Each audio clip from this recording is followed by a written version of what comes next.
In this lesson, we're going to complete calculations based on nuclide activity. When we look at dosages or exposure to radioactivity, we see it's measured in units of Curie, Becquerel, Gray, or Sievert. Note that metric prefixes such as milli or micro can be used in conjunction with any of these units.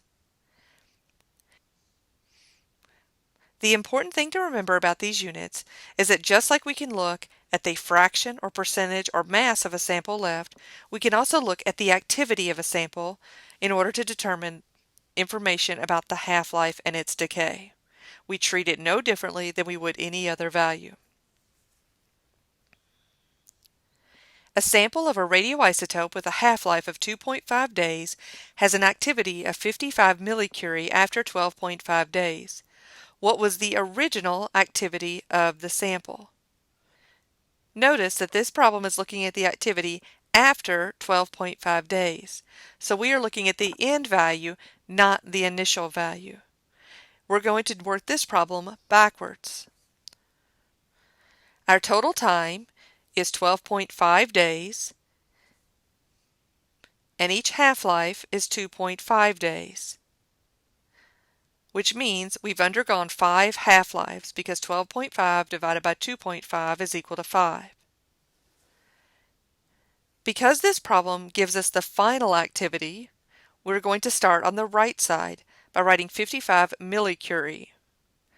We know that previously we had to have had 110 millicurie to get to 55 millicurie. So that's the 5th half-life. Before that we had 220, and going from 220 to 110 was our 4th half-life. 440 to 220 was half-life number 3. From 880 to 440 was half-life number 2. And 1760 to 880 was half-life number 1. Therefore, the original activity of the sample was 1760. Make sure you always read the problem carefully and don't always assume that the value given is an initial value. What volume of a radioisotope should be given if a patient needs 225 millicurie of a solution which contains 35 millicurie in 10 milliliters?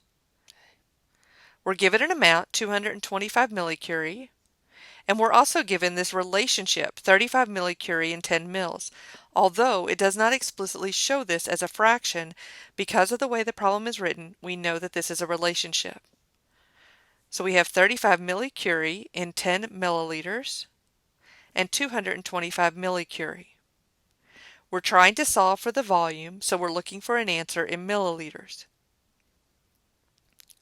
As with any other dimensional analysis problem, we're going to start with our simple unit, which is 225 millicurie.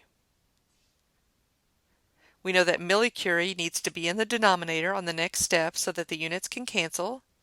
So we're going to have 35 millicurie and 10 milliliters on the top. Millicurie will cancel. We do the math and we're left with 64 milliliters. What volume of gallium-68 should be administered to a 24 kilogram patient if the dosage is 0.12 millicurie per kilogram and it is supplied as 100 millicurie per milliliter? First, I'm going to pull the numbers out of the problem. We have 24 kilogram for the body weight. We have a relationship that gives us millicurie per kilogram of body weight. And we have another relationship that gives us millicurie to milliliters. As with most dimensional analysis problems, we're going to start with the simple unit. So 24 kilograms.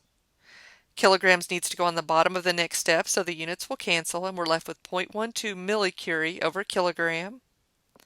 Kilograms cancel, and we're left with units of millicurie in the numerator. So we know millicurie will be in the denominator, and we will have 1 milliliter over 100 millicurie.